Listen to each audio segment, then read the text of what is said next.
ग्रहण काल good news today पर हमारी ये बड़ी और महा कवरेज लगातार जारी है और 38 मिनट 41 सेकंड का वक्त और बचा है। आपके साथ मैं हूं नवजोत रंधावा, मेरे साथ श्वेता, जहां हम दोनों आपको दिखा रहे हैं किस तरीके से ग्रहण काल में आपकी तमाम शंकाओं को हम दूर करेंगे। ये काल क्यों अहम है, होली के दरमियान जब ग्रहण पड़ रहा है उसके मायने क्या है, ये सब कुछ आज हम आपके लिए लेकर आए हैं। तो कुछ दिन पहले दुनिया ने साल का पहला सूर्य ग्रहण देखा, आज दुनिया चंद्र ग्रहण की गवाह बन रही है और ग्रहण काल इस वक्त चल रहा है। आज चंद्र ग्रहण के कई मायने हैं, कई मायनों में बहुत खास है। कल होली है, आज चंद्रमा पर ग्रहण की छाया है। इसके ज्योतिषीय पहलू क्या है उसको समझने की कोशिश हम कर रहे हैं। ग्रहण काल का अपना एक साइंस भी होता है, तो इन दोनों पहलुओं पर आज हम अपने खास मेहमानों से लगातार चर्चा कर रहे हैं। तो आपको बता दें कि ये साल का पहला चंद्र ग्रहण है। 3 तस्वीरें आपको दिखा रहे हैं। वृंदावन की तस्वीरें आप देख रहे हैं, हरिद्वार की तस्वीरें देख रहे हैं और साथ ही साथ देखिए जो चांद है किस तरह से जब पूरा ग्रहण काल था तो किस तरह से कंप्लीट रेड हो चुका था, उसकी तस्वीर भी आपको कुछ समय पहले की दिखा रहे हैं। हालांकि अब जो है मात्र 37 मिनट बचे हैं और 34 सेकंड। आप सीधे आपको हरिद्वार लिए चलते हैं। संजय शर्मा हमारे साथ लगातार बने हुए हैं। संजय जी, मात्र अब 37 मिनट एक तरह से कहा जाए तो बचे हुए हैं ग्रहण काल की समाप्ति के लिए। ऐसे में वहां पर हलचल तेज हो गई होगी, तस्वीरें दिखाइए। जी हाँ, बिल्कुल हलचल तेज है और मेरे ठीक पीछे पूर्व दिशा है, इधर ही चंद्रोदय होना है। बार बार मेरी भी निगाहें उधर ही जा रही हैं कि कब चंद्रमा निकले और कब हम उस दुर्लभ खगोलीय नजारे के साक्षी बने। फिलहाल यहाँ पर इस ग्रहण काल में इस पूरे अवसर का साक्षी बनने और इस अवसर का लाभ उठाने के लिए सैकड़ों श्रद्धालु ऐसे आए हैं। हर की पैड़ी पर जो 37 सीढ़ियां हैं उसमें पूरी सीढ़ी पर खचाखच भरे लोग हैं और पूरे ग्रहण काल में उन्होंने सबसे पहले गंगा नदी की पुण्य धारा में स्नान किया है और स्नान के बाद वो कई लोग गंगा के जल के स्पर्श के साथ अपने जाप कर रहे हैं। कई लोग गंगा में कमर तक खड़े होकर फिर वो जाप कर रहे हैं। लेकिन जाप का जप तप होम यज्ञ का सिलसिला लगातार जारी है, क्योंकि भारतीय अध्यात्म ये मानता है कि जिनको मंत्रों की सिद्धि करनी हो या अपनी साधना की सिद्धि करनी हो उसके लिए ये सबसे उचित, सबसे उपयुक्त और सबसे सटीक अवसर होता है, जिस समय ग्रहण काल एक तरह का संक्रमण काल है। और उससे चूंकि चंद्रमा और सूर्य के बीच पृथ्वी आती है, उससे चंद्र ग्रहण हो रहा है और जब पृथ्वी और सूर्य के बीच चंद्रमा आ जाए तो सूर्य ग्रहण होता है। प्रकाश के बारे में लोग कहते हैं कि प्रकाश शाश्वत है, अंधकार टेम्पररी है। अंधकार, प्रकाश का अभाव ही अंधकार है, अंधकार अलग से कुछ नहीं है, इसलिए प्रकाश शाश्वत है।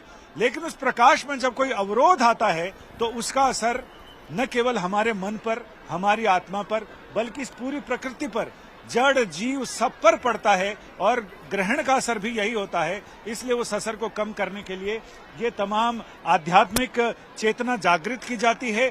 और राजस्थान के बड़े जाने माने ज्योतिषाचार्य हैं पंडित मनोज पारिक, उनका ये कहना है कि ग्रहण का असर, चूंकि अभी पिछले 17 फरवरी को सूर्य ग्रहण था और अब 3 मार्च को चंद्र ग्रहण है।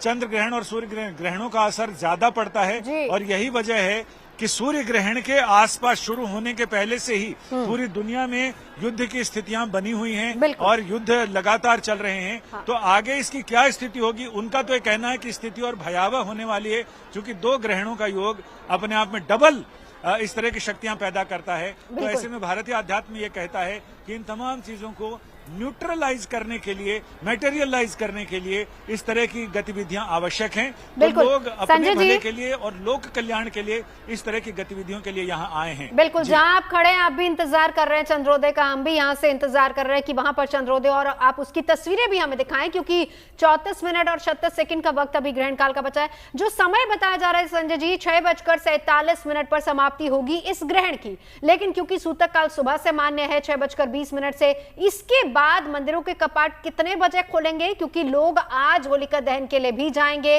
और कहा जाता है कि ग्रहण के बाद स्नान करना जरूरी होता है, उसके बाद ही आप दान करेंगे और फिर कोई शुभ कार्य आप कर सकते हैं।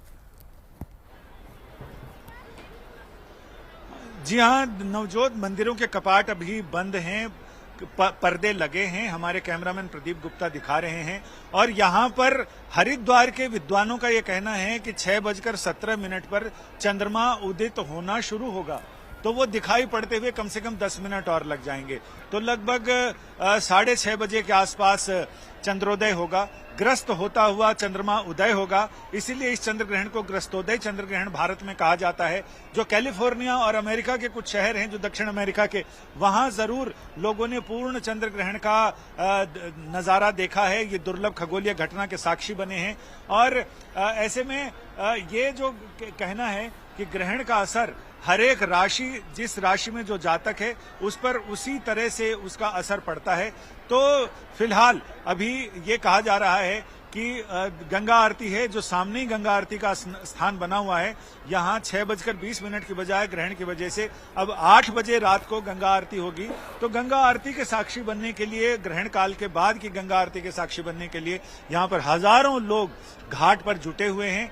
वो प्रतीक्षा कर रहे हैं कि कब ग्रहण काल पूरा हो, ग्रहण मोक्ष हो और उसके बाद वो पवित्र स्नान करें गंगा की पवित्र धारा में, और उसके बाद दान करें। दान करके अपने धन की शुद्धि करें। तन की शुद्धि वो स्नान से करते हैं, मन की शुद्धि वो जप और ध्यान से करते हैं, और धन की शुद्धि दान से की जाती है। तो घाट पर बहुत सारे लोग घूम रहे हैं जो कह रहे हैं कि ग्रहण का दान कीजिए, ग्रहण का दान कीजिए, और लोग उनको दान भी कर रहे हैं, जिसमें चावल है, खिचड़ी है और नकद पैसा है, वो सारा दान किया जा रहा है। बिल्कुल, आएंगे संजय जी आपके पास तस्वीरें आपसे, और हम कैमरामैन को भी आप कहिएगा बीच बीच में तस्वीरें दिखाते रहे। इस बीच अमिताभ पांडे जी एस्ट्रोनॉमर हमारे साथ जुड़ चुके हैं स्टूडियो से। अमिताभ जी, ये जो तस्वीर देख रहे हैं, ग्रहण को लेकर तमाम बातें हुई, लेकिन आप क्या कहेंगे? खूबसूरत चांद नजर आ रहा है। मुझे याद आता है अभी पिछले साल ही हम लोग ये अपना चंद्रग्रहण देखने के लिए जैसलमेर गए थे, और बहुत ही सुंदर नज़ारा होता है जब पूर्ण चंद्रग्रहण होता है। चंद्रमा का रंग तांबई लाल रंग का हो जाता है। दरअसल दिक्कत यह है कि हम अपनी जाति को भूल गए हैं। हमारी एक ही जाति है, मनुष्य जाति। उसको अंग्रेजी में जो वैज्ञानिक नाम है होमो सेपियंस, और होमो सेपियंस में होमो का मतलब होता है इंसान और सेपियंस का होता है अकल वाला। तो उसको हिंदी में नाम दें तो आदम अकल वाला। दिक्कत यह है कि हम अपनी अकल को भूलते जा रहे हैं, उल्टी दिशा में चलना शुरू हो गए। अभी कुछ देर पहले एक न्यूज़ देख रहा था कि बेंगलोर में एक महिला ने आत्महत्या कर ली, क्योंकि किसी एस्ट्रोलॉजर ने प्रेडिक्ट कर दिया था कि उनका वैवाहिक जो अपना रिश्ता खराब हो जाएगा, उनका संबंध विच्छेद हो जाएगा। इस भय से उसने आत्महत्या कर ली। तो ये बहुत ही, मैं उसको बुरी बात मानता हूँ कि किसी भी तरीके से मनुष्य को अंधविश्वास से डराना नहीं चाहिए। और जो अंधेरा है, ये कोई मतलब जो भौतिक अंधेरा है, ये तो आता है। पूरा हमारा यूनिवर्स को अगर देखें तो 99.99999 पता नहीं कितने 9 लगाने पड़ेंगे % डार्क है। उसमें कुछ तारे हैं जो मतलब बोलना चाहिए कि मतलब बहुत पूरे ब्रह्मांड में मुश्किल से हमारे करीब 200 खरब गैलेक्सियाँ हैं, और 2 खरब गैलेक्सियाँ हैं। 200 अरब ज़्यादा तारे हमारी आकाशगंगा में हैं। उसमें एक तारा हमारा सूर्य, उसकी रोशनी में हम जो हमारे जीवन का कारोबार चलता है। कभी सूरज के आगे बादल आ जाता है, कभी पेड़ की छाया में होते हैं तो सूर्यग्रहण नहीं होता है। ऐसे कभी चंद्रमा की छाया धरती पर पड़ती है तो सिर्फ चंद्रमा की शीतल छाया में खड़े हुए हैं। जब चंद्रग्रहण हो रहा है तो हमारी धरती माँ की छाया पड़ रही चंद्रमा के ऊपर, तो धरती माँ की छाया क्या अशुभ है? कई बार मैं सवाल पूछता हूँ कि हमारी धरती की छाया अशुभ है जिसके चंद्रमा को ग्रहण लग गया है? आज से 1500 साल पहले हमारे खगोल वैज्ञानिक आर्यभट्ट ने बिल्कुल साफ साफ बता दिया है, छायाओं का खेल है। इसका छायागणित उन्होंने विकसित किया, जिसके लिए सारी दुनिया में उनको जाना जाता है जी। सारी दुनिया में उनकी किताबों का अनुवाद हुआ। तो हम अपना ही ज्ञान भूल गए और फिर से अंधविश्वास के अंधकार में डूबते जा रहे हैं। बहुत ही शर्म की बात। लेकिन अमिताभ जी देखिए, ये हमेशा से एक विरोधाभास रहा है। आप लोग वैज्ञानिक तर्क देते हैं, लेकिन अगर हम एस्ट्रोलॉजर्स की बात करें, उनके भी अपने तर्क होते हैं, दोनों के अपने अपने तर्क हैं। श्रुति जी, इस पर कुछ कहना चाहेंगे आप? देखिए, मैं पहले भी कई बार इस बारे में कह चुकी हूँ कि ज्योतिष भी, आज के ज्योतिष की मैं बात कर रही हूँ, पुराने ज्योतिष नहीं, क्योंकि हमेशा ये इवॉल्व होता है, आपका ज्ञान इवॉल्व होते हुए जाता है। जैसे मैं एआई नहीं था, अब ज्योतिष में भी एआई आ गया ना। तो ज्योतिष में, आज के ज्योतिष में मुझे लगता है कि शुभ अशुभ की वाकई में कोई जगह नहीं है, क्योंकि जीवन और मृत्यु ये तो अटल सत्य है। दुख आएगा, सुख आएगा, ये दोनों पार्ट ऑफ लाइफ है। और मैं, जैसे कि आप हमेशा कहती हैं कि श्रुति कहती हैं कि विवेक अनुसार चलें, तो मैं हमेशा कहती हूँ, गीता में भी लिखा है 10वें अध्याय में कि अज्ञान और संशय यानी कि शक जो है वो इंसान का पतन कर देते हैं। तो वो जो फेथ है, आस्था है, उसका दामन किसी भी विपरीत परिस्थिति में अगर आप पकड़े रहते हैं तो ईश्वर या आपका मन, जो चंद्रमा जिसको कारक कहते हैं ना, भावना, कोई ना कोई, जब आप बहुत फेथफुल होते हैं यानी कि बहुत पॉजिटिव होते हैं, तो कोई ना कोई वो रास्ता निकालना शुरू कर देते हैं। ये एक मनोस्थिति है। जब आप बहुत पॉजिटिव है तो सारी फाइलें वैसे ही लगनी शुरू हो जाएंगी जो आपको पॉजिटिविटी की ओर लेकर जाएंगी, वहाँ से बाहर निकालने का रास्ता दिखाएंगी। जब आप नेगेटिव सोचेंगे, नेगेटिव एनवायरनमेंट में होंगे, जिसको हम नेगेटिव एनर्जी कहते हैं, जैसे कोई ऐसी घटना घटित हुई जिससे मन खराब हो गया, अब आप उसी पे उससे सीख लेके आगे बढ़ने की बजाय अगर उसको सोच के उस एनर्जी को अपने ऊपर हावी होने देंगे तो उदासीनता आ जाती है, रिश्ते वहाँ आपके जो हैं वो कहीं ना कहीं कमज़ोर पड़ने लग जाते हैं। तो इसलिए हम ज्योतिष में कहते हैं कि कॉन्शियसनेस, गीता को भी हम ज्योतिष में बहुत जो है अक्सर उठाते हैं कि कॉन्शियस होना बहुत ज़रूरी है, ज्ञान बहुत ज़रूरी है। जब आपको पता होता है कि ये ग्रह हमारे ऐसे, हमारी ऊर्जाएं हैं, तो ज्ञान से हम कहते हैं कि चौथे अध्याय में लिखा है कि कर्म बंधन को वो काट देता है, कर्मों को काट देता है। ज्ञान का प्रकाश जो है, प्रकाश ही सत्य है। तो सूर्य को इसलिए ज्योतिष में माना जाता है, जैसे वो कहते भी हैं कि श्री कृष्ण गीता में कहते हैं कि ज्योतियों में मैं सूर्य हूँ, नक्षत्रों में मैं चंद्रमा हूँ, ये गीता में ही लिखा है जी। तो वो खुद ये बताते हैं। इस तरह का ज्ञान जब आपके पास होता है तो आप किसी भी विपरीत परिस्थिति में आ जाते हैं। और साइकोलॉजिकल साइंस है, मैपिंग की साइंस है, प्रिडिक्शन की साइंस है। गलती हो सकती है, अटल सत्य, मुझे लगता है किसी एस्ट्रोलॉजर की बात को भी आपको अटल सत्य मान के नहीं चलना चाहिए। हो सकता है वो उनका थोड़ा सा अल्प ज्ञान हो, या आपका समय ऐसा हो कि उनकी बुद्धि से ऐसी कोई बात ये जानना भी बहुत जरूरी है कि आप किनसे पूछ रहे हैं, किनसे सलाह रहे हैं। तो उष्का जी, आप ये बताइए, अक्सर जब भी इस तरह का कार्यक्रम होता है और जब भी विज्ञान हमारे साथ होता है, जब भी ज्योतिष शास्त्र हमारे साथ होता है, क्योंकि हम भी ये मानते हैं कि ज्योतिष जो है वो शास्त्र है, वो भी एक साइंस है ऐसे में, लेकिन ये विरोधाभास हर वक्त क्यों? क्या ज्योतिष और विज्ञान साथ कभी चल ही नहीं सकते? आपको क्या लगता है? जी बिल्कुल साथ चल सकते हैं। और अगर मैं बात करूं यहाँ पे ज्योतिषियों के बारे में, तो मुझे नहीं लगता कि हमें कोई भी इशू होता है कि ज्योतिष और जो विज्ञान है उसको साथ में रखने के लिए, क्योंकि देखिए हम दोनों चीज़ों को कंबाइन करते हैं। ज्योतिष की अगर बात करते हैं तो वो भी एक तरीके का एस्ट्रोलॉजी, एक तरीके की साइंस ही है, क्योंकि आप यहाँ पे प्लैनेटरी पोजीशंस, उनकी डिग्री, उनके लॉन्गिट्यूड लैटिट्यूड के बारे में पढ़ते हैं। Technically it's part of science. उसके बाद कौन सा ग्रह जो है उसका तापमान कैसा है, कौन सा ग्रह जो है उसका स्वभाव कैसा है, कौन से ग्रह के कार्य तत्व कैसे हैं, वो क्या क्या उसके अंदर चीज़ें डिनोट होती है। जैसे फॉर एग्जांपल सूर्य के बारे में बात करें तो देखिए साइंस भी मानता है कि सूर्य जो है वो ही इज़ ओनली प्लैनेट जिसके इर्द गिर्द बाकी सारे जो भी प्लैनेट्स हैं या चीज़ें हैं, अर्थ भी है, वो आसपास घूमती है। तो सूर्य सबसे प्रधान है। उसी तरीके से ज्योतिष में भी हम यही बोलते हैं कि सूर्य जो है वो राजा है, वो आपके ग्रहों का, आपके प्लैनेट्स के राजा है यहाँ पे। और चंद्रमा को हम माँ बोलते हैं। और क्योंकि ये चंद्र ग्रहण का अभी यहाँ पे इशू चल रहा है, तो यहाँ मैं एक चीज़ बोलना चाहूँगी कि चंद्र ग्रहण या किसी भी चीज़ को आपको बहुत, देखिए ये टाइम ना आपकी साधना का, अध्यात्म से जुड़ने का, आपके मंत्र जाप का, आपके तप का, ठीक है। अगर आप बिलीव भी नहीं करते हैं, अगर आप साइंस को भी मानते हैं तो भी कोई दिक्कत नहीं। आप आदि अनंत काल महाशिव को तो मानेंगे ना, है ना। तो आप अगर सिंपल ओम नमः शिवाय का भी अगर आप जाप कर लेंगे, ये किसी लिए कराया जाता है कि आपकी क्लेंजिंग हो। यूनिवर्सल कॉस्मिक एनर्जी जो है दोनों तरीके से देखिए काम करती है, पॉजिटिव एंड नेगेटिव पोल दोनों तरीके से। आप अगर पॉजिटिव सोचेंगे, ये सोचेंगे कि नहीं, किसी ज्योतिष ने, जिनको नहीं ज्ञान था, फॉर एग्जांपल जैसे अभी श्रुति जी डिस्क्राइब कर रही थी, नहीं ज्ञान था और उन्होंने गलत प्रिडिक्शन कर दी, तो ये आपकी कॉन्शियसनेस, सब कॉन्शियसनेस और आपके इंटेलेक्ट पे है, आपके माइंड पे है कि आप उस चीज को किस तरीके से ले रहे हैं। तो ज्योतिष और विज्ञान हमारी तरफ से को भी एक बार परख लेना। चलिए जल्दी से अमिताभ जी, आपके पास देखिए 2 तस्वीरें हैं और ये दोनों तस्वीरें, हालांकि अब ये तस्वीर ब्लड मून की दिखा रहा है, दोनों तस्वीरें आगे, एक तरफ आपका क्षेत्र और एक तरफ एस्ट्रोलॉजिस्ट का क्षेत्र है, यानी आध्यात्म दिखा रहे हैं, वहीं दूसरी तरफ मेरा एक ही क्षेत्र है, वो है विज्ञान, सत्य का क्षेत्र। नहीं, हम वैज्ञानिक क्षेत्र की तस्वीर भी दिखा रहे हैं। संजय जी भी हमारे साथ जुड़े हुए हैं। चंद्रोदय जैसी होगा हम आपको हरिद्वार लिए चलेंगे, लेकिन अमिताभ जी किस तरह का शोध इसमें होता है, क्योंकि हालांकि भारत में नजर नहीं आ रहा है, ब्लड मून इसको कहा जा रहा है। मैं बताता हूँ कि चंद्र ग्रहण का अध्ययन करके ही आर्यभट्ट ने पता लगाया था पृथ्वी कदम के फूल जैसी गोल है, तस्वीर जैसी चपटी नहीं है। और ये सत्य जो 1500 साल पहले खोजा उसको हम भूल गए। अभी भी आप जैसे कह रहे थे कि सूर्य ग्रह, सूर्य ग्रह नहीं, सूर्य तारा है, हमारी पृथ्वी एक ग्रह है। दिक्कत एस्ट्रोलॉजी की है कि उसमें पृथ्वी ग्रह का प्रभाव कोई नहीं कैलकुलेट करता है। अब हमारे पुराने ज्ञान में बहुत सारी अच्छी चीज़ें भी हैं, जो हमको पता नहीं है, उनको हमको जानना चाहिए। लेकिन कुछ ऐसी चीज़ें भी हैं जो बड़ी अजीबोगरीब है। जैसे विश्व पुराण में धरती से सूर्य की दूरी जो है वो बताई गई आपकी 13 लाख किलोमीटर, सिर्फ 13 लाख किलोमीटर बताया 1 लाख योजन, 1 लाख एक योजन होता है करीब 13 किलोमीटर के बराबर। और चंद्रमा के बीच की जो दूरी बताई है इतनी ही और आगे बताया। तो चंद्रमा 26 लाख किलोमीटर है, सूर्य सिर्फ 13 लाख किलोमीटर है। तो उस जमाने में जो हमारे पुरखों को ज्ञान नहीं था, विज्ञान का यही काम है कि हमारे पुरखों के ज्ञान को और आगे बढ़ाना, उसको विकसित करना। जी।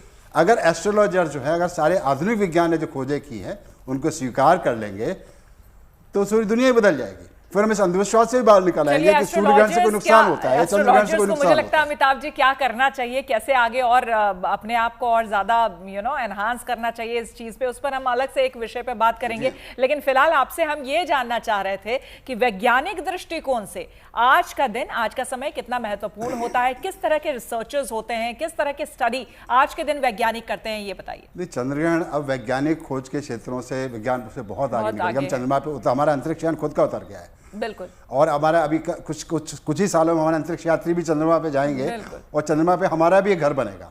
हमको इसकी तैयारी करनी चाहिए कि हम चंद्रमा पे अपना घर कैसे बनाएं, हमारी वैज्ञानिक बस्ती वहां कैसे बने, मंगल लोक हम कैसे पहुंचे, हमारा मंगलयान मंगल तक भी पहुंच गया है।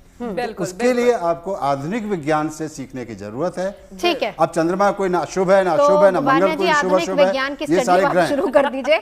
22 मिनट 37 सेकेंड, अब तो 35 सेकेंड का वक्त अभी और बचा है। देखिए अब वान्या जी, हम इस ग्रहण काल से निकल रहे हैं, ये समय क्या दिखाता है, कितना अहम है? मैं वापस उसी सवाल पर आऊंगी, क्योंकि अगर आपको याद हो तो 3-4 दिन पहले हमने जो एक शो किया था कि कब होलिका दहन, 2 या फिर 3 को, आपने कहा था कि नहीं 3 को आप अभी भी उस पर कायम हैं या नहीं है, और अगर हैं तो क्या क्या नियम कायदे अब इसके बाद है? जी देखिए, जो हमने मुहूर्त जो बताए थे, पहला जो है मैं 3 का मुहूर्त जो आप लोगों को बताया था, जो ग्रहण के बाद जो है, जब ग्रहण की समाप्ति हो जाएगी उसके बाद कर सकते हैं। एक ऋषिकेश पंचांग का मुहूर्त भी मैंने आपको बताया था, जो 5:30 से 6:30 का था, जो भद्राकाल खत्म होने के बाद का था, जो कि आज मॉर्निंग में था। तो आप लोगों ने अपनी कन्वीनियंस, अपने कल्चर और अपनी ज्योग्राफी के हिसाब से जो भी आपने जो करा है वो आप जो है आज का ये जो मुहूर्त है, आप जो ग्रहण काल के बाद जो है स्नान दान की बहुत ज़्यादा इम्पोर्टेंस होती है। और कहीं ना कहीं ये जो ग्रहण होता है ये कहीं ना कहीं जैसे अभी सर भी बोल रहे थे, तो we have to change with changing times and we have to adopt most of the positivity out of it. So take it as an opportunity and always I say कि जब भी हम गुड न्यूज़ टुडे पर बैठते हैं तो हमेशा हम जो है कुछ ना कुछ पॉजिटिव ही करते हैं। तो आज जो है जो लोग भी आज दहन कर रहे हैं, जो इस मुहूर्त के बाद, ग्रहण काल के बाद करें, तो आप स्नान दान जो है इसकी बहुत ज़्यादा इंपॉर्टेंस है। तो आप जो है नहा के जो है होलिका दहन के लिए जा सकते हैं। जो आपके रिचुअल्स हैं, जो आपके फैमिली रिचुअल्स हैं, उसको जो है आप प्रिपेयर कर सकते हैं दहन में, जो होलिका दहन में, क्योंकि दहन करना as if the name suggest कि जो टर्मिनोलॉजी है, तो यहाँ पर जो है सरेंडरिंग, तो जो भी चीज़ें आप अपनी लाइफ से रिलीज करना चाहते हो, मैं हमेशा कहती हूँ उनको जो है आप अपने जीवन से दहन कीजिए और पॉजिटिव चीज़ों को अपनी लाइफ में इनकलकेट कीजिए। जो टाइम है विश मैनिफेस्टेशन, वाइब्रेशन, फ्रीक्वेंसी, इस टाइम पर अच्छी अच्छी चीज़ों को अपने अंदर ग्रहण कीजिए। और होलिका दहन में जो है आप जो है आज के दिन जो है ओम नमो भगवते वासुदेवाय का जो है आप इस टाइम पर जाप कर सकते हैं। इसके अलावा जो है होलिका दहन में जो है जैसे आपके जो भी फैमिली रिचुअल्स अलाउ करते हैं उसमें जो है दहन में वो चीज़ें जो है आप डाल सकते हैं, जैसे कि इसमें सामग्री हो गई, हवन की सामग्री हो गई, कच्चा सूत हो गया, और होलिका दहन की आप परिक्रमा जो है 7 परिक्रमा जो है वो भी आप जो है इस टाइम पर ले सकते हैं। होलिका दहन में आप कुछ मीठा भी डाल सकते हैं। होलिका दहन में जो है आप जो है लौंग, इलायची, ये सारी चीज़ें जो है डाल सकते हैं। होलिका से और प्रहलाद जी से जो है आप अपनी जो भी आप अपनी लाइफ में विश मैनिफेस्टेशन करना चाहते हैं। और कल जब आप रंग वाली होली खेलेंगे, क्योंकि कलर्स का हमारे माइंड पर, हमारे ब्रेन पर साइकोलॉजिकली भी बहुत इम्पैक्ट पड़ता है।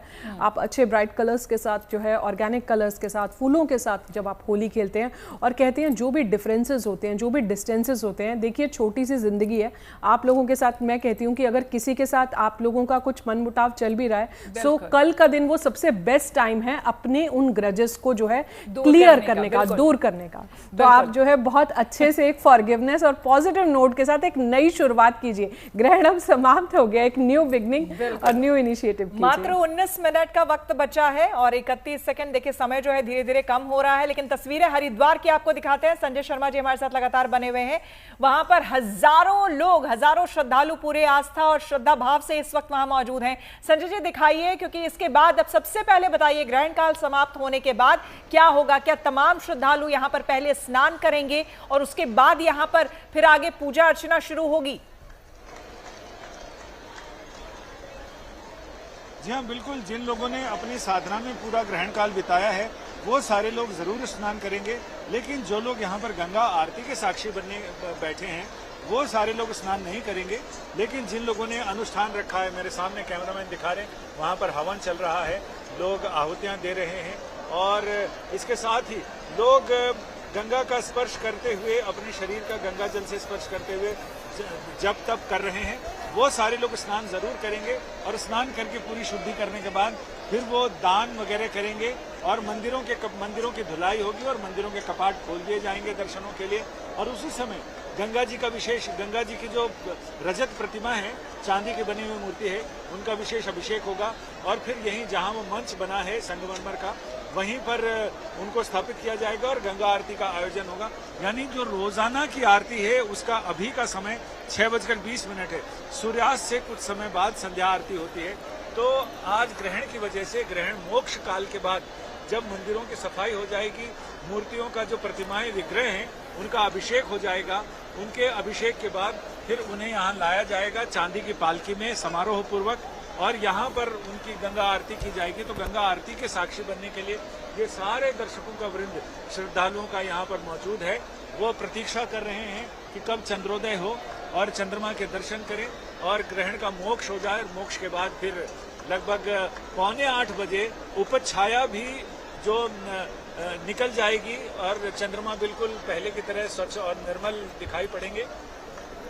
तो उसके बाद फिर मंदिरों में कपाट खोल दिए जाएंगे और पूजा अर्चना, दर्शन, सेवा, पूजा, भोग, राग शुरू हो जाएगा। बिल्कुल। संजय जी क्या चंद्रोदय वहां पर हो चुका है? एक बार वो तस्वीरें अगर आप हमें दिखा पाएं। हमारी निगाहें भी पूरब के क्षितिज पर टिकी हैं, लेकिन फिलहाल अभी तक चंद्रमा के दर्शन नहीं हो पा रहे हैं। तो मुझे उम्मीद है कि अगले 5 या 10 मिनट में चंद्रोदय हो जाएगा।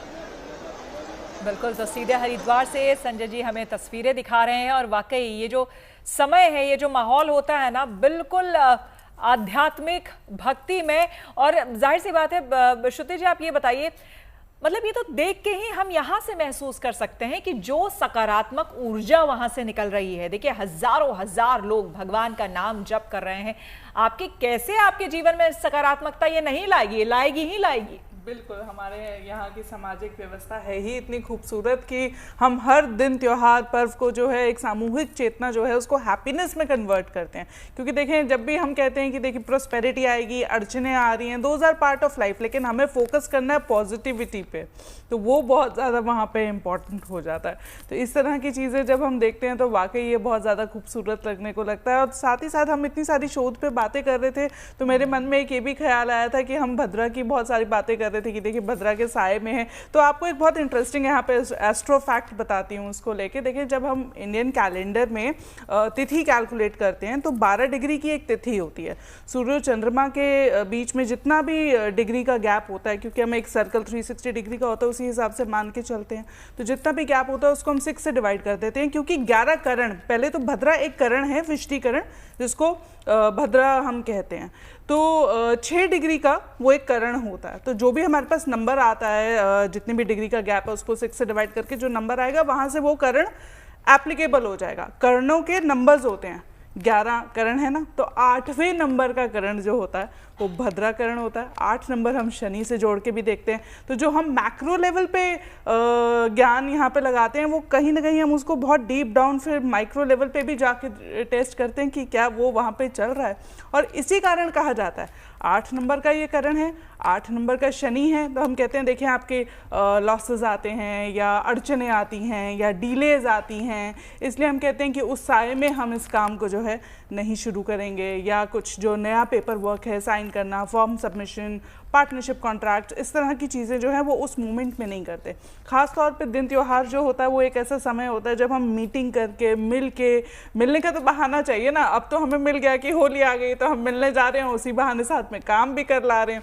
तो ये जो है आपको एक कॉन्शियसनेस प्रोवाइड करता है कि देखें इस तरह के ग्रह लगे हुए हैं, ग्रहण वैसे भी है और अभी तो केतु के साथ है, तो जो इस तरह की एनर्जी आपको जो है वो मिल सकती है। हो सकता है आप बड़े मजे से गए थे एनटीए की वेबसाइट पे कुछ करने, उनका पेज डाउन निकला और आपका फॉर्म सबमिट नहीं हुआ। So this is as minute as this and this is really beautiful. तो शिखा जी एक चीज बताइए, क्योंकि ग्रहण की समाप्ति की ओर हम अब बढ़ रहे हैं और उसके बाद हमें त्योहार मनाना है, वो त्योहार जिसका बेसब्री से इंतजार हर किसी को रहता है, रंगों का त्योहार। तो क्या कुछ इम्पोर्टेंट पॉइंटर्स आप बताएंगे हमें कर लेना चाहिए रंग खेलने से पहले? जी बिल्कुल, आपने बहुत ही अच्छा सवाल पूछा, क्योंकि देखिए होली जो है भगवान श्री कृष्ण और राधा रानी का एक तरीके से उनका प्यार का ना एक मिलन का ये समय रहता है, और तभी मथुरा वृंदावन इन सब में होली जो है बहुत ही धूमधाम से मनाई जाती है। देखिए आपको क्या करना है, हम बात करें ग्रहण समाप्त होने के बाद। एक तो ग्रहण समाप्त होने के बाद जैसे कि आपको बोला, आप दान ज़रूर कीजिए। दान वैसे भी करना चाहिए, अगर आप किसी चीज़ में नहीं भी मानते तो सिंपल तौर पे आप ये चीज़ समझिए कि आप किसी नीडी की एक तरीके से हेल्प ही कर रहे हैं, ठीक है। दान आप ज़रूर कीजिए। अगर आप सफ़ेद चीज़ों का या चंद्रमा से रिलेटेड चीज़ों का, जैसे कि चावल हो गया, आपका दूध हो गया, कहीं ना कहीं आपके इसमें बताशे हो गए जो चंद्रमा और शुक्र दोनों को रिप्रेजेंट करेगा, सफ़ेद रंग की कोई मिठाई हो गई, ये सारी चीज़ें जो होती हैं, चांदी हो गया, यहाँ तक कि कोई भी सफ़ेद रंग का वस्त्र अगर आप किसी को भी अर्पण करते हैं, भेंट स्वरूप देते हैं या फिर दान करते हैं ग्रहण के बाद, तो बहुत अच्छा रहेगा। ग्रहण समाप्त होते ही सबसे पहले आपको गंगा जल डालकर आपको स्नान करना चाहिए, ये बहुत ज़्यादा ज़रूरी है, क्योंकि ग्रहण के दौरान जो नकारात्मक ऊर्जा होती है, जो रेजेस होती हैं, उनके नेगेटिव प्रभाव जो है आपके शरीर पे ना पड़े, कोई हेल्थ इशू ना हो या ग्रहों पे प्रभाव ना पड़े, इसीलिए सबसे पहले आप स्नान कीजिए। अब जब आप स्नान भी कर लेंगे तो उसके बाद साफ वस्त्र पहनना बहुत ज़्यादा ज़रूरी है। ये सारी चीज़ें आप कर लें। अब नेक्स्ट डे की अगर बात करें, होली पे रंग खेलने से पहले बहुत ज़रूरी है कि आप अपने इष्ट, अपने आराध्य को जो है, अपने गुरु को, अपने माता पिता के चरणों पे रंग ज़रूर लगाएं।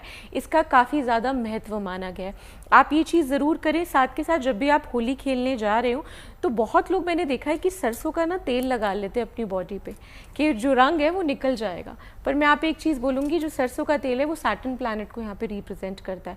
तो ऐसी स्थिति में अगर आप होली को बहुत अच्छे खुश तरीके से मनाना चाहते हैं ना, और प्लैनेटरी पोजीशंस भी अच्छा करना चाहते हैं, तो आप कोशिश कीजिए गुलाब का जो इत्र है वो थोड़ा सा ज़रूर अप्लाई कीजिए किसी भी तेल में चाहे मिला के, इससे आपको काफ़ी लाभ होगा। और जो ग्रहण के बाद जो नकारात्मक ऊर्जा, इस पर एक मेरा सवाल, ये बहुत इंपॉर्टेंट है, प्लीज पूछिए। क्योंकि हम लोग ना जब हम होली खेलने के लिए जाते हैं, हमारी स्किन खराब ना हो, हाँ। हमारे बाल खराब ना हो, चलिए सरसों का तेल नहीं लगाना है, कोकोनट ऑयल लगा सकते हैं। बिल्कुल, आप कोकोनट ऑयल लगा सकते हैं। सरसों का तेल मैंने इसलिए बोला क्योंकि specifically I have seen people, क्योंकि उससे जल्दी आपका कलर निकल जाता है, लेकिन आप कोकोनट ऑयल जरूर लगा सकते हैं। आप कपूर का तेल जरूर लगाइए, आपका शुक्र वैसे ही बलवान हो जाएगा कपूर का तेल लगाने से। कुछ भी नहीं करिए, अगर आप नीम का तेल, एनी तेल आप लगाइए, लेकिन उसके अंदर थोड़ा सा गुलाब का इत्र, वो भी ना हो तो गुलाब जल हल्का सा जरूर मिला लीजिए।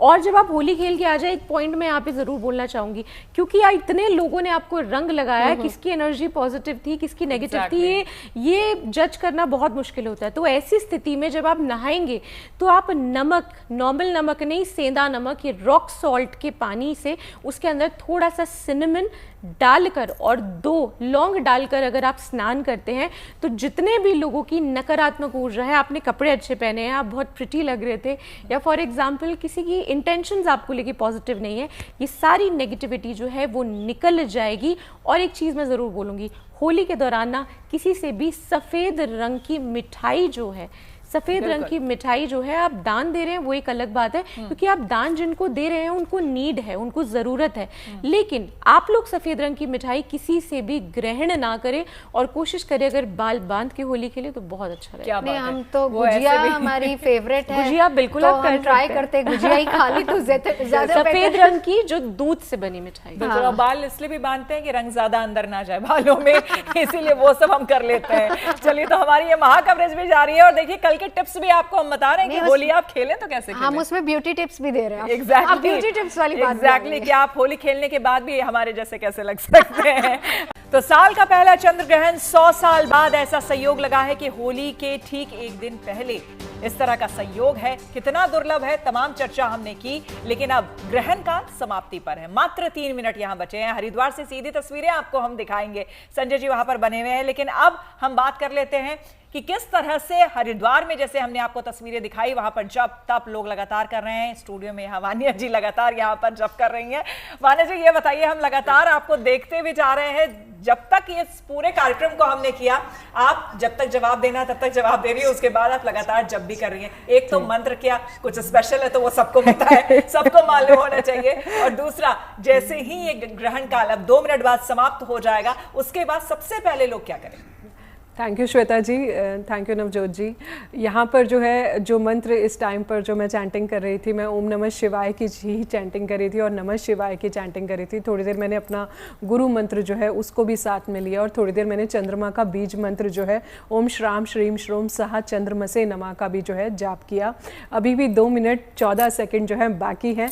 ये टाइम मैं बार बार हमेशा कहती हूँ, हम गुड न्यूज़ टुडे पर हैं। अपनी विशेज़ को हमारे साथ साथ आप मैनिफेस्ट करते जाइए। इस टाइम पर जो भी आपको ईश्वर से चाहिए उससे एडवांस में ग्रैटिट्यूड दे के थैंक यू बोल के। आपको एक बात पता है, जितना ज़्यादा आप थैंक यू करते हो आपका केतु प्लैनेट भी और ज़्यादा अच्छा होता है। तो ये जो टाइम है बहुत ही पीक समय है अपनी विशेज़ को मैनिफेस्ट करने का, ईश्वर को थैंक यू बोलने का, आपकी कार्मिक क्लिनजिंग का। और होलिका दहन का टाइम है तो कहीं ना कहीं सेल्फ क्लिनजिंग, आत्मा की शुद्धि, आत्मिक क्लिनजिंग, कार्मिक क्लिनजिंग, सब तरह की क्लिनजिंग, मैं कहती हूँ सब कुछ अपनी लाइफ से सारी नेगेटिविटी निकाल दीजिए। इस टाइम पर कुछ भी मत सोचिए, ये रिलीज का टाइम है। अपने आप को लाइट कीजिए, वेंट आउट करने का ये जो टाइम है, ये आप देखेंगे आपको कितना ज़्यादा रिलीफ मिलेगा, कितना ज़्यादा जीवन में पॉजिटिविटी आएगी। दोस्तों जीवन में और स्ट्रेस कम है, जो आप और ज़्यादा इतना स्ट्रेस एंग्जाइटी लेके और ज़्यादा इसे बढ़ा देते हैं। आप पॉजिटिव रहिए, कल आराम से होली के लिए दूसरों के जीवन में रंग फैलाइए।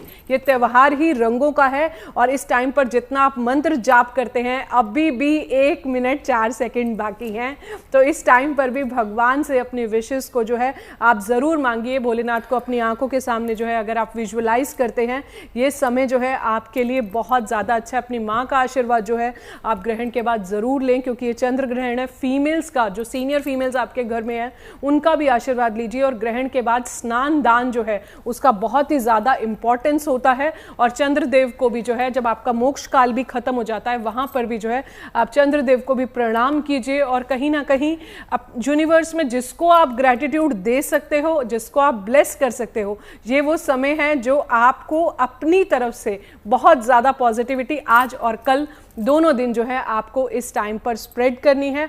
और जितना हो सकता है नमः शिवाय, ओम नमः शिवाय, ओम नमः शिवाय, इस पर बहुत सारी रिसर्चेस भी हुई हैं कि जब भी हम बहुत ज़्यादा स्ट्रेस में होते हैं, जो लोग भी ओम नमः शिवाय का मंत्र करते हैं, वो उनकी लाइफ में इमीडिएटली इंस्टेंटली हैप्पी हार्मोन्स जो हैं वो रिलीज होते हैं और आप पॉजिटिव फील करते हैं। चलिए, आप ओम नमः शिवाय के मंत्र की चैंटिंग लगातार कर ही रहे हैं। और इस वक्त हम अपने दर्शकों को ये भी बता दें कि ग्रहण काल पर बड़ी और महा कवरेज लगातार 4 बजे से आप देख ही रहे हैं। और मेरे ख्याल से इस वक्त ग्रहण काल की समाप्ति हो चुकी है, ग्रहण समाप्त हो चुका है। अब इंतजार है कि हम, क्योंकि बहुत से लोगों ने आज होलिका दहन करना है, रंगों के इस पर्व को खेलना है, होली मनानी है, तो ऐसे में आपको क्या करना है, क्या नहीं करना, ये बहुत इंपॉर्टेंट हो जाता है, क्योंकि हम अब ग्रहण काल से बाहर निकल चुके हैं। जल्दी से श्रुति जी, पहला काम जो अभी करना चाहिए, और उससे भी पहले मंदिर के कपाट कब खुलेंगे, क्या समय रहेगा? देखिए, अगर हम बात करें कि ग्रहण के बाद क्या करना चाहिए, तो ग्रहण अब जब खत्म हो गया है तो कहते हैं ना कि मंत्र स्नान और जल से स्नान करना चाहिए। सांकेतिक स्नान आप जाके नहीं कर सकते अभी गंगा नदी पे, तो आप घर में गंगा जल हो या नॉर्मल अगर आपके पास भी है जो साधारण जल होता है वो भी हो, कुशा हो तो बहुत अच्छा, नहीं हो तो आचमन के रूप में उसको जो है पहले लेके अपने ग्रहण करके और पूरे घर के शुद्धिकरण करिए, अपने शरीर का शुद्धिकरण करिए। ये बहुत ज़्यादा जो है वो इम्पॉर्टेंट है। और यहाँ पे एक रीसेट की हम बात करते हैं। फिर आप संकल्प ले सकते हैं दान के लिए, क्योंकि आपने ग्रहण के दौरान जो है वो जप किया है, तो अब यहाँ दान जो है वो उसको कंप्लीशन देता है। काफी महत्व इसका हो जाता है। श्रुति जी, आपसे और हम जानेंगे, लेकिन सीधे चूंकि अब ग्रहण काल समाप्त हो गया, हरिद्वार सीधे चलते हैं। संजय शर्मा जी हमारे साथ बने हुए हैं। संजय जी, सबसे पहले अगर चांद के दीदार आपको हो रहे हैं तो हमें भी करवा दीजिए, काफी समय से इंतजार हम कर रहे थे। और साथ ही साथ बताइए कि अब वहां पर मंदिर के कपाट अब बिल्कुल संजय शर्मा हमारे साथ हैं। जी बिल्कुल। तो संजय जी, आप जरा अगर आपको चांद के दीदार हो गए हैं तो जरा वो भी हमें भी दिखा दीजिए, और साथ ही साथ ये बताइए वहां पर मंदिर के कपाट कब खोलेंगे? बस मंदिरों के कपाट तो थोड़ी देर में, चूंकि अधिकतर मंदिरों में धीरे धीरे लाइटें जलने लग गई हैं, रोशनी होने लग गई है, लेकिन जो मंदिरों के गर्भगृह के कपाट हैं वो अभी तक खुले नहीं हैं। वो लगभग 6:45 बजे के बाद और 7:30 बजे के बाद, जब ग्रहण पूरी तरह से ग्रहण मोक्ष हो जाएगा, उसके बाद खुलेंगे। और लगभग 7:30 से 7:45 के बीच में मंदिरों में पुजारी जाएंगे और वो वहां जाकर धुलाई सफाई करेंगे, देवताओं के विग्रहों के वस्त्र बदलेंगे और उनके फिर भोग राग के बाद उनकी आरती की जाएगी। फिलहाल यहाँ पर चंद्रोदय हो गया है। हमारे दर्शक देख सकते हैं कि ग्रसित होता हुआ चंद्रमा उदित हुआ है, जिसमें मैं अपने कैमरामैन प्रदीप गुप्ता जी से कहूंगा कि वो धीरे धीरे फोकस करते हुए चंद्रमा को बिल्कुल क्लोज ले जाएं और वहां दिखाएं कि हल्की सी छाया ग्रहण की दिखाई पड़ रही है चंद्रमा पर ऊपर की ओर।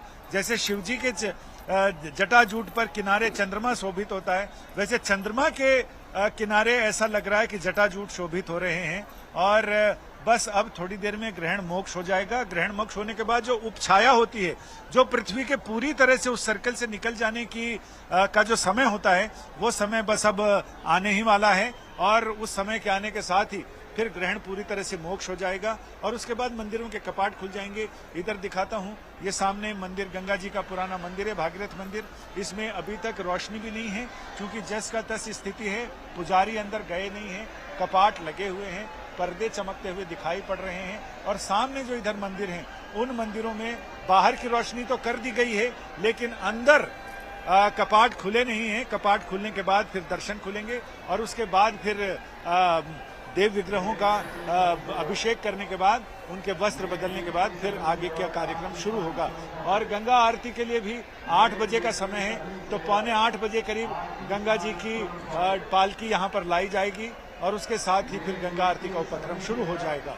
जी बिल्कुल संजय जी, हम तस्वीरें देख रहे हैं, बेहद खूबसूरत हरिद्वार से संजय शर्मा दिखा रहे हैं कि ग्रहण के बाद जिसका जिक्र हम कर रहे थे, 2 तस्वीरें, दिल्ली के इंडिया गेट की तस्वीर भी जहां इस वक्त चांद का दीदार आप कर रहे हैं, लेकिन संजय शर्मा भी हमारे साथ मौजूद है जहां पर अब ग्रहण काल के बाद, क्योंकि जो कहा जाता है कि उसके बाद स्नान का बहुत महत्व होता है, दान का बहुत महत्व होता है, इसीलिए वहां पर बहुत से बड़ी संख्या में लोग स्नान भी कर रहे हैं और इसके बाद दान की प्रक्रिया शुरू होगी। लेकिन संजय जी, वही बात कि मंदिरों के कपाट हम देख रहे हैं इन तस्वीरों में, लाइटें ऑन हो गई हैं, लेकिन मंदिर के कपाट थोड़ी देर बाद ही खुलेंगे।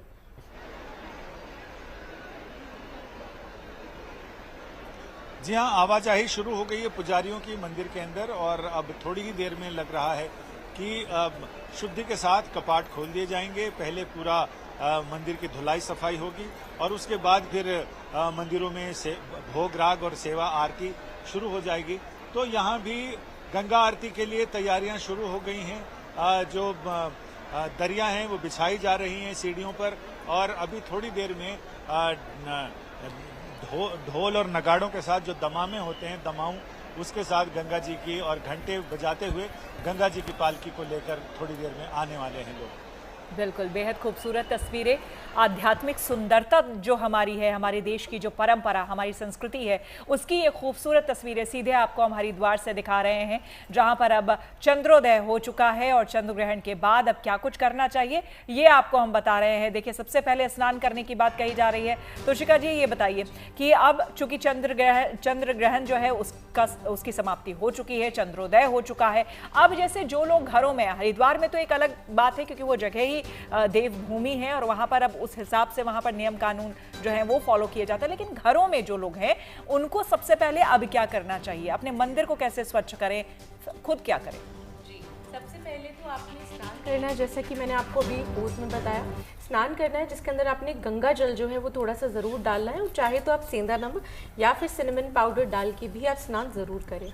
उसके बाद आपने स्वच्छ कपड़े पहनने हैं, वस्त्र आपने धारण करने हैं, और आपकी जो मंदिर की जो पट है, मंदिर की पट आपका जो निर्धारित समय है 8 बजे तक का, आप उसको पट को खोलिए, और पट को खोलने के बाद आपने सबसे पहले भगवान को जो है तुलसी दल डाल के जो है कुछ भोग यानी कुछ खाने के लिए, और साथ के साथ जल, ये दोनों चीज़ें आपने उनको देनी है, क्योंकि ग्रहण के दौरान तो किसी ने भी उनको भोग नहीं दिया होगा, तो ये चीज़ आप ज़रूर कीजिए। और उसके बाद ऐसा नहीं कि आपने जो पूजा जप तप पाठ यज्ञ जो भी चीज़ आपने करी वो आपको ग्रहण के समय पे ही करना था। ग्रहण की समाप्ति के बाद भी आप देखेंगे कि हिरण्यकश्यपु की अगर हम बात करें तो यहाँ पे प्रहलाद जी ने, कहा जाता है होलिका दहन का इसलिए भी वर्णन किया जाता है क्योंकि उन्होंने इस समय पे पूरा कष्ट झेला था।